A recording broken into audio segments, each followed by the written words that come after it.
দিল্লিতে জড়ো হয়েছেন দুনিয়ার তাবড় তাবড় গুপ্তচর বাহিনীর প্রধানেরা এবং তাদের নিয়ে মেগা সম্মেলনের আয়োজন করলেন ভারতীয় নিরাপত্তা উপদেষ্টা অজিত ডোভাল এবং সন্ত্রাসবাদ, খলিস্তান থেকে শুরু করে বিচ্ছিন্নতাবাদীদের কড়া হাতে মোকাবিলা করার জন্য বিভিন্ন বিষয়ে তাদের মধ্যে আলোচনা হয়। তবে অজিত ডোভালের নেতৃত্বে হওয়া গুপ্তচর প্রধানদের যে সম্মেলন, সেই সম্মেলনে হাজির ছিলেন মার্কিন গোয়েন্দা প্রধান তুলসী গাবার্ড, এছাড়াও ছিলেন কানাডার গোয়েন্দা প্রধান ড্যানিয়েল রজার্স এবং ব্রিটেনের গোয়েন্দা প্রধান জোনাথন পাওয়েল এই সম্মেলনে যোগ দেন। পাশাপাশি অস্ট্রেলিয়া, জার্মানি এবং নিউজিল্যান্ডের বা আরও অন্যান্য কয়েকটি বন্ধু রাষ্ট্রের গোয়েন্দা প্রধানরা সেখানে উপস্থিত ছিলেন।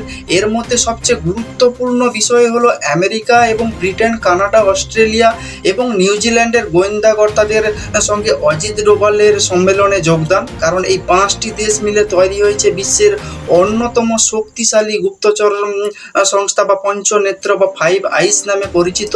দ্বিতীয় বিশ্বযুদ্ধের সময় থেকে একই সঙ্গে তারা কাজ করে আসতে। তবে অজিত ডোভালের নেতৃত্বে সম্মেলনে ছিলেন ভারতের গুপ্তচর সংস্থা রিসার্চ অ্যান্ড অ্যানালিসিস উইং বা RNW প্রধান রবি সিনহা এবং ইন্টেলিজেন্স ব্যুরো বা আইবির ডিরেক্টর তপন কুমার ডেকা। এবং বৈঠকের শেষে অবশ্য সরকারিভাবে কোনো বিবৃতি জারি করা হয়নি, কিন্তু বিদেশি গোয়েন্দা বা গুপ্তচর বাহিনীর প্রধানরা এ ব্যাপারে মুখ খোলেননি। এবং তবে বিভিন্ন সূত্র মারফত যেটা খবর পাওয়া যাচ্ছে যে এই বৈঠকে একাধিক বিষয়ে আলোচনা হয়েছে। তার মধ্যে অন্যতম হলো যেসব প্রযুক্তিগত হুমকির ব্যাপারে গোয়েন্দা তথ্যের আদান প্রদান এবং ইন্দো প্রশান্ত মহাসাগরীয় এলাকায় নিরাপত্তা, সন্ত্রাসবাদ ঠেকাতে বা জঙ্গি সংগঠনগুলির কাছে অর্থ পাচার যাতে বন্ধ করা যায় এবং বন্দি প্রত্যার্পণ এবং অভিবাসন সংক্রান্ত বিভিন্ন সমস্যা নিয়ে তাদের মধ্যে আলোচনা হয়েছে।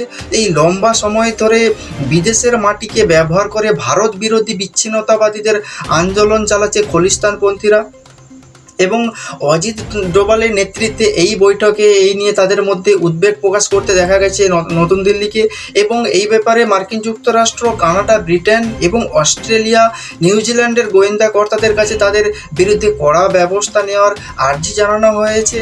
2023 সালে খলিস্তানপন্থী হরদীপ সিং নির্জরকে কানাডায় গুলি করে খুন করে একদল অজ্ঞাত পরিচয় হামলাকারী। তবে এই হত্যাকাণ্ডের নেপথ্যে ভারতীয় গুপ্তচরদের হাত রয়েছে বলে দাবি করেন কানাডার তৎকালীন প্রধানমন্ত্রী জাস্টিন ট্রুডো।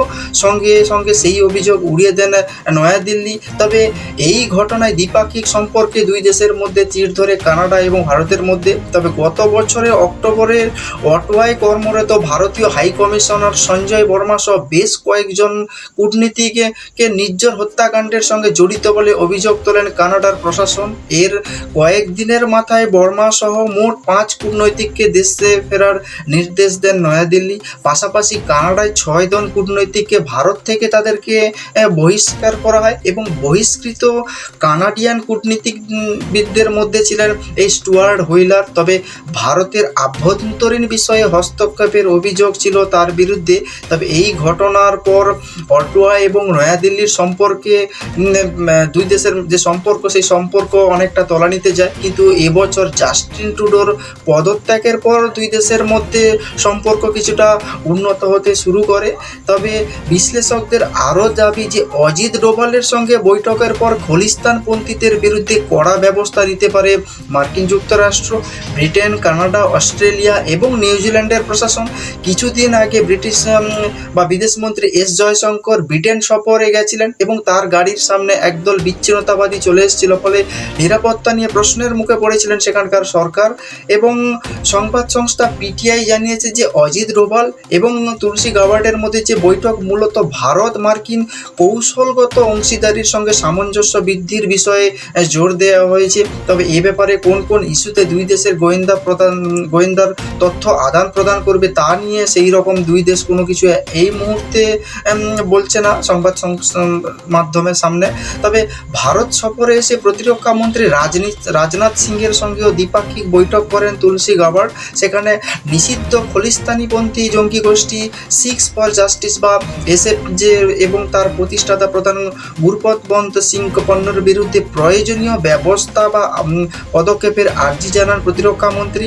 17ই মার্চ দিল্লিতে নিরাপত্তা সংক্রান্ত আন্তর্জাতিক সম্মেলনে রাজনাথ সিং এবং তুলসী গাবার্ডের মধ্যে পারস্পরিক বৈঠক হয় এবং এই বৈঠকে খলিস্তান প্রসঙ্গ উঠে আসে এবং জো বাইডেন আমেরিকার প্রেসিডেন্ট থাকাকালীন খলিস্তান নিয়ে একাধিকবার নয়াদিল্লি এবং ওয়াশিংটনের মধ্যে টানাপোড়েন তৈরি হয়। তবে পান্নুরকে হত্যার চেষ্টার ষড়যন্ত্রে জড়িত থাকার অভিযোগে গত বছর নিখিল গুপ্ত নামে এক ভারতীয়র বিরুদ্ধে মামলা করেছিল মার্কিন প্রশাসন। তবে এই সময় চেক প্রজাতন্ত্র থেকে নিখিল গুপ্তকে গ্রেপ্তার করে নিয়ে আসা হয় আমেরিকা।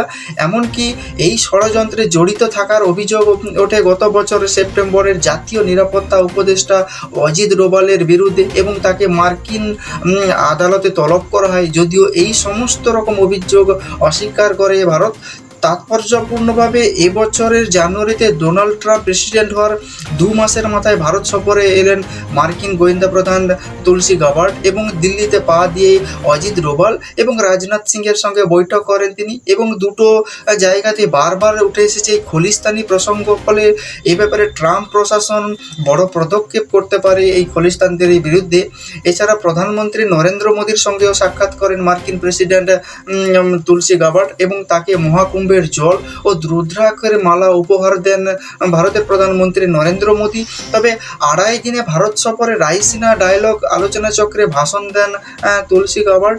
পাশাপাশি বাংলাদেশে যে ধর্মীয় সংখ্যালঘুদের হত্যা, নির্যাতন এবং আমেরিকার উদ্বেগের কথা বলেছিলেন আমেরিকার গোয়েন্দা প্রধান একটি সংবাদ সংস্থাকে দেওয়া সাক্ষাৎকারে তুলসী গাবার্ড তুলে ধরেন এবং বাংলাদেশের ইসলামিক সন্ত্রাস চলছে বলে তিনি উল্লেখ করেন। তবে এটা যথেষ্টই অস্বস্তিকর। প্রেসিডেন্ট ট্রাম্প এই ভাবধারাকে নির্মূল করতে বদ্ধপরিকর হবে।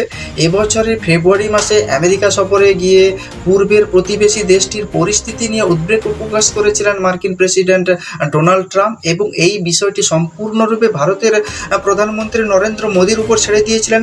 সে সময় তার উপর বিষয়টি ছেড়ে দিয়েছিলেন এবং 1 মাসের ব্যবধানে মার্কিন যুক্তরাষ্ট্রের গোয়েন্দা প্রধান ভারতে আসা এবং ভারতের প্রতিরক্ষা মন্ত্রক, প্রধানমন্ত্রী থেকে শুরু করে ভারতের জাতীয় নিরাপত্তা উপদেষ্টা অজিত ডোভালের সঙ্গে যে দ্বিপাক্ষিক বৈঠক হয় এবং সেই বৈঠকে যে খলিস্তানপন্থী এবং বাংলাদেশ ইস্যু নিয়ে দুই দেশের মধ্যে সামঞ্জস্যপূর্ণ আলোচনা হয় এবং সেটাই দেখার যে ভবিষ্যতে দুই দেশের মধ্যে কূটনৈতিক স্তরে আরও সম্পর্ক কতটা উন্নত হতে পারে। এছাড়াও এই সম্মেলনে যে বিশ্বের আরও বড় তাবড় 5টি দেশের যে গোয়েন্দা প্রধানরা উপস্থিত ছিলেন এবং পরস্পরের মধ্যে যে গোয়েন্দা তথ্য আদান প্রদানের বিষয়েও আলোচনা হয় এবং খলিস্তানিদের বিরুদ্ধে কড়া ব্যবস্থা নেওয়ার আর্জি জানায় নতুন দিল্লি। তো ভবিষ্যতে দেখার যে খলিস্তানিদের বিরুদ্ধে আমেরিকা কী ব্যবস্থা নিতে চলেছে এবং কানাডার সঙ্গে ভারতের যে দ্বিপাক্ষিক সম্পর্ক ছিল সেই সম্পর্ক আগের থেকে আরও উন্নত হতে যাচ্ছে। তো আপনারা কি বলবেন এই বিষয়ের উপরে? যদি কোনো কিছু বলতে চান তাহলে অবশ্যই কমেন্টস করুন, কমেন্টস বক্সে। আর নজর রাখুন।